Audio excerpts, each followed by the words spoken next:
The poem of the man God, the third year of the public life. Chapter 527.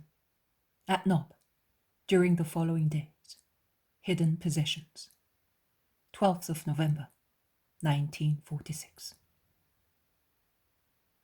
These winter days are cold but clear. On the top of the little mountain on which Nob is built, the wind blows almost all the time, but it is mitigated by the sun that, from dawn until sunset, caresses with its rays the kitchen garden verdant with winter vegetables. They are small kitchen gardens close to the houses, with small beds green with the vegetables and the other beds with the colour of well-nourished earth, bare beds ready to be sown with legumes. When looking round, one can see the grey-green foliage of olive trees, or the serpentine skeleton-like rows of bare vines, or small ploughed fields, already sown with cereals, ready to germinate in the first warmth of the early Palestine springtime, blessed with warm sunshine. I would almost say that in the clear days, like the one I am admiring, there is already warmth of spring, a germinating warmth. In fact, the buds of the almond trees close to the houses are swelling on the branches, which only a few days previously were dry. Dark gems, hardly noticeable on the little dark branches, but proving that life is rising and the robust trunk is about to awake again. In John's little orchard, at the rear of the house, there is a thin strip of cultivated land, whereas the strip along the house is shaded by a walnut tree. In the thin strip, there is a huge almond tree, perhaps older than its master, so close to the house that for a good length of its trunk it has been compelled to branch only on 3 sides, because the wall of the house prevented it from putting forth branches on the 4th side. But further up, its branches are ruffled in such an entanglement that when they blossom, they are bound to form a light cloud above the poor terrace, a precious tent, more beautiful than a royal canopy. In order not to be idle, Jesus and the apostles are working in the cheerful, warm sunshine. With their garments tucked up, those who are familiar with joinery and locks are repairing or making new utensils or casings. Some are hoeing the land, covering up vegetables that have been transplanted, reinforcing a hedge of dry canes, and green hawthorn enclosing 2 sides of the little kitchen garden. Or they are pruning the almond and the walnut tree, and tying the vine branches that the winter wind has unfastened. I have noticed that where Jesus is, one is never idle. He is the first to teach the beauty of manual work when the evangelical work is interrupted. Also today, Jesus, with his cousins, is repairing a door, the lower part of which had rotted, and its latch was falling off. Philip and Bartholomew instead are working with pruning shears and sickle on old fruit trees, while the fishermen are busying themselves with ropes and old blankets, some mending them with very masculine stitches, some fixing rings and pulleys, probably with the intent of creating over the terrace a velarium, which will be useful in summer. "You will be very comfortable here, Eliza," says Peter, with a promising intention, hanging out of the low terrace wall, to speak to the old disciple who is spinning wool, sitting against the sunny wall.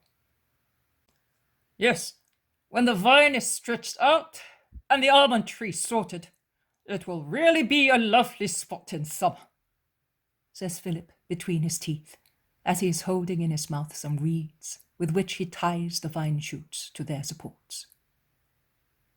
Jesus raises his head and looks, while Eliza raises hers to look at Jesus, and she says, "I wonder whether we shall be here in summer." "Why should we not be, woman?" asks Andrew. "Well, I don't know. I no longer rely on the future, since I saw that all my forecasts ended up in a sepulchre," the master would have to die to prevent us from being here. The master has now chosen this place as his residence. Have you not, master? Asks Thomas. That is true. But also what Eliza says is true, replies Jesus, working with a plane on the style of a door he is repairing. But you are young, and above all, healthy.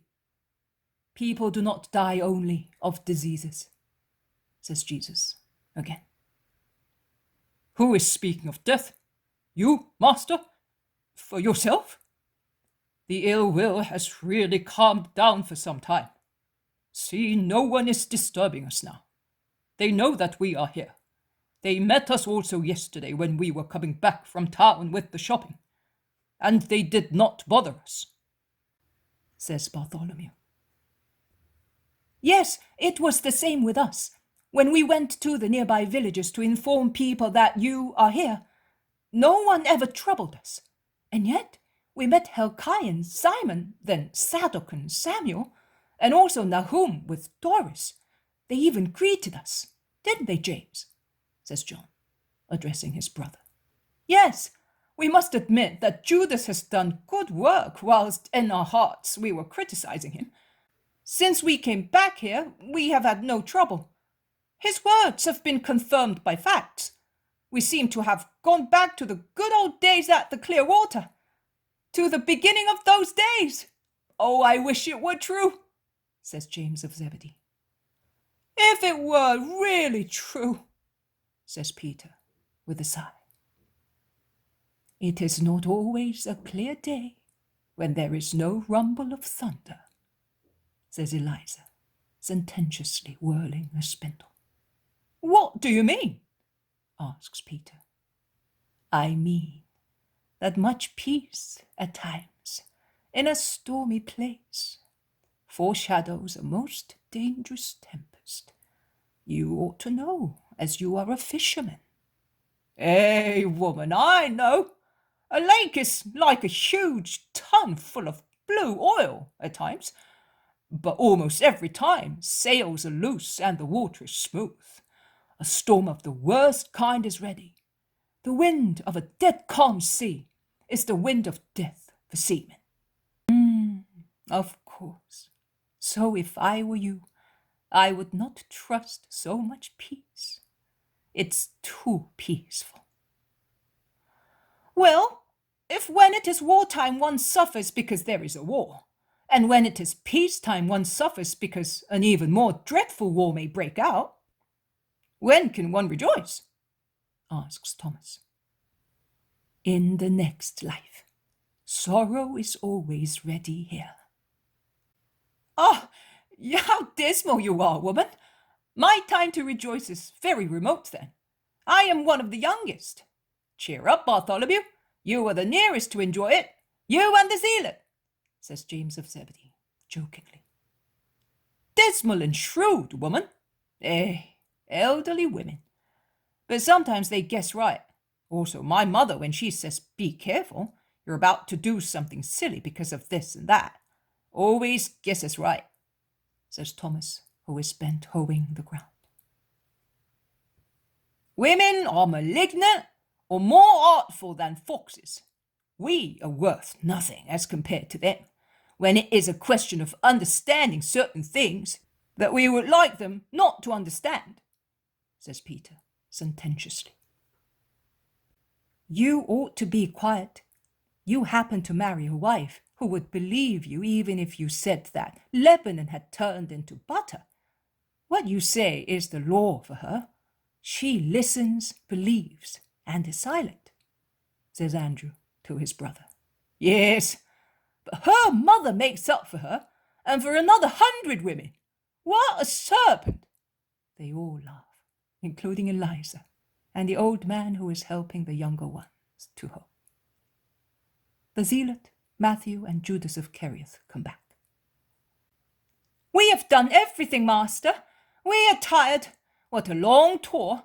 But I will take a rest tomorrow. It's your turn tomorrow, says Iscariot to those who are hoeing the land. And he goes towards them, taking a hoe to work with it. If you are tired, why do you want to work? Thomas asks him. Because I have to plant out some little plants. This place is as bold as the head of an old man, and it's a pity, he says sententiously, thrusting the hoe into the ground with strong strokes of his foot. It wasn't like this in the good old days. Then, too many things have died, and it wasn't worth my while to work to remake them. I am old, and more than old, I was desolate, replies the old man. But what size of holes are you digging? They are fit for trees, not for little plants, as you said, remarks Philip, who was descended after tying the vine shoot. When a tree is young, it is always a little plant. That is what mine are like. This is the right time. I was assured by the man who gave me them. Do you know who, master? That relative of Helkai who is a farmer. And he is a good farmer. What an orchard! And his olive trees. He's replanting part of the olive grove. I said to him, give me some of those plants. For whom? He asked. For an old man in Nob, who has given us hospitality. They will serve to make him forgive me all the scandals I bore him. No, son, not with plants, but only through your good behavior can that happen. And with God, I watch, pray, and forgive. But I am grateful to you for the plants, although, did you think that I will live long enough to eat their fruit? Why not? One must always hope. Nay, one must want to triumph, and one then triumphs. There is no triumph over old age, and I do not wish for it either. There is no triumph either over many other things. If wishing were enough to have things, I would have my sons, says Eliza, sighing. Master, Eliza's words remind me of a question some people asked me today along the road. As something had happened in a village, they were asking whether it is true that a miracle is always a proof of holiness. I said it is, but they say that it is not, because in that village at the border of Samaria, he who had worked wonderful things was certainly not a just man. I silenced them, saying that man always judges wrongly, and that the man who they said was not just was perhaps holier than they were. What do you think? Asks Matthew. I say that you were both right, each for his own part. You, by saying that a miracle is always the proof of holiness. It is generally so. And also by saying that one must not judge in order not to make mistakes. But they were also right in suspecting other sources for the wonderful things of that man. Which sources? Asks the Iscariot. Those of darkness. There are people who are already worshippers of Satan and practice a cult of pride. And in order to impose themselves on other people, they sell themselves to the Dark One to have him as a friend. Jesus replies to him. How is it possible? Is it not a legend of heathen countries that man can stipulate contracts with the demon or with infernal spirits? Asks John, who is utterly amazed. It is possible, not as the heathen legends say, not by means of money or material contracts, but by adhering to evil, by choosing to give oneself up to evil, so that one might enjoy 1 hour of triumph, no matter how. I solemnly tell you that those who sell themselves to the cursed one in order to gain their end are more numerous than one may think. Are they successful? Do they achieve what they ask for? Asks Andrew. Not always and not everything, but they get something. How can that be? Is the demon so powerful as to simulate God? He is, but he would be a non-entity if man were holy. The fact that man is often a demon himself. We fight against obvious, noisy, striking possessions. Everybody is aware of them. They are far from being pleasant for relatives and citizens, and above all, they take place in material forms. Man is always impressed by what is heavy and strikes his senses. He does not notice what is immaterial and is perceptible only by what is immaterial, his reason and spirit. And even if he does notice it, he takes no care of it, particularly if it is not detrimental to him. So, such hidden possessions elude our power of exorcisers, and they are the most harmful because they work in the choicest part, with the choicest part and toward other choice parts, from reason to reason, from spirit to spirit. They are like corrupting, impalpable, unnoticeable miasmata, until the person suffering from it is not warned by the fever of the disease that he's affected with it.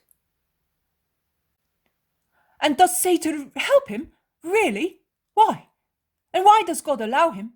And will he always allow him, even after you will be reigning? They all ask. Satan helps to complete the enslavement. God allows him to act thus, because the value of the creature emerges from the struggle between high and low, good and evil. Both his value and his will emerge. He will always allow him to act, also after I have been raised. But Satan then will have a very great enemy, and man will have a very powerful friend. Who? Grace. Oh, well, so for those of our times who are without grace, it will be easier to be enslaved, but their fall will be less grave, says Iscariot, hoeing all the time. No, Judas, the judgment will be the same. That is unfair, because if we are less helped, we should be less condemned. You are not completely wrong, says Thomas. He is wrong, Thomas, because we people of Israel have been gifted with so much faith, hope, charity, and so much light of wisdom, that we have no excuse for being ignorant. And you, in any case, who already have had grace as your master for almost 3 years, will be judged like those of the new time, says Jesus, stressing his words and looking at Judas, who has raised his head and is pensive, looking into space. Then Judas of Kerioth shakes his head as if he were concluding an internal reasoning, and thrusting the hoe into the soil, he asks, "And what does he become, who gives himself thus to the demon?" "A demon." "A demon? So if I, for instance, in order to assert that your contact gives one a supernatural power, should do something that you censure, would I be a demon?" "Yes, you would." "However, I hope that you will not do such things," says Andrew, who is almost frightened. "Me? I am planting the little trees for our old man." And he runs to the other side of the kitchen garden and comes back with 5 young plants, which are certainly heavy because of the clod of earth wrapping the roots. "Have you come from Beth Horon with that load on your shoulders?" asks Peter. "You should say from Gibeon.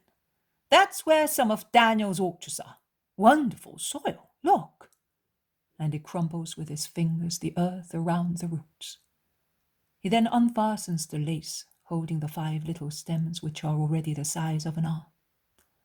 Only 2 have a few leaves on the tops, and they are olive leaves. Here we are. This one is for Jesus, and this one for Mary. They are the peace of the world. I am transplanting them first, because I am a man of peace. One here and one there. And he places them at the ends of the strip of land. And an apple tree here, as young and good as that one in Eden, to remind you, John, that you also descend from Adam, and that you must not be surprised if I may be a sinner. Beware of the serpent. And here, no, this is not the right place. This young fig tree, over there, in the front, near the wall. How can one do without a fig tree in the garden, when they grow here like weeds? And we will put this young almond tree in the hole in the center.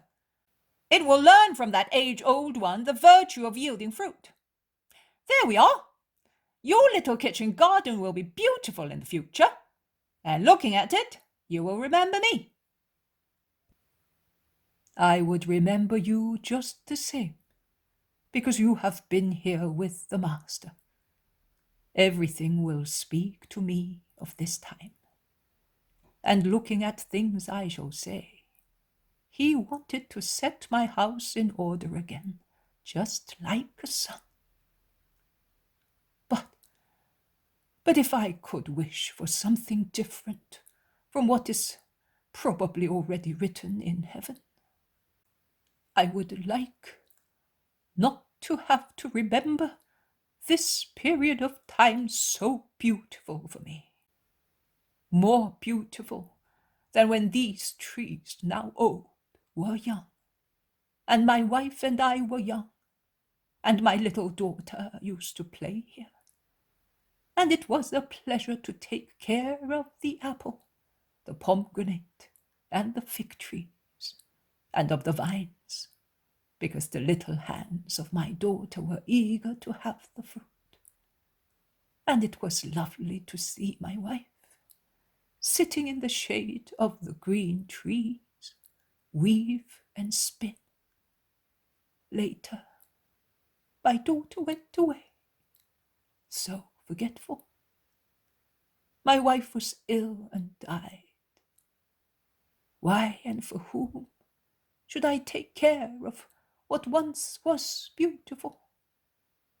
And everything is dead, except the 2 old trees that remember my childhood. I would like to die before having to remember. And while there is a woman here, as just as Leah, I thank you for the trees, for the work, for everything. I thank everybody.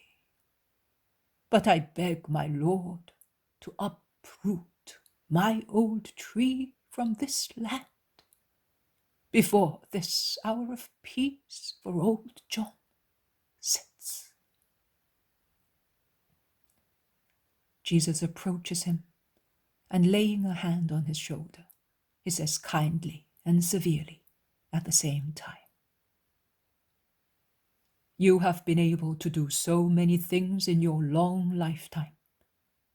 You still lack one: to accept the hour of your death from God without asking to have it brought forward or delayed by 1 minute. You are resigned to so many things, and thus God loves you.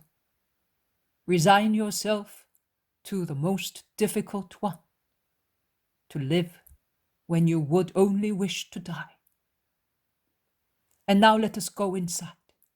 The sun is setting behind the mountains, and it turns cold at once. The Sabbath is beginning. We will finish your work after it." And he picks up saw, plane, and hammer, and goes back into the house, while the others finish making up into bundles the branches they have cut, watering the plants they have transplanted, and putting back on its hinges the door they have repaired.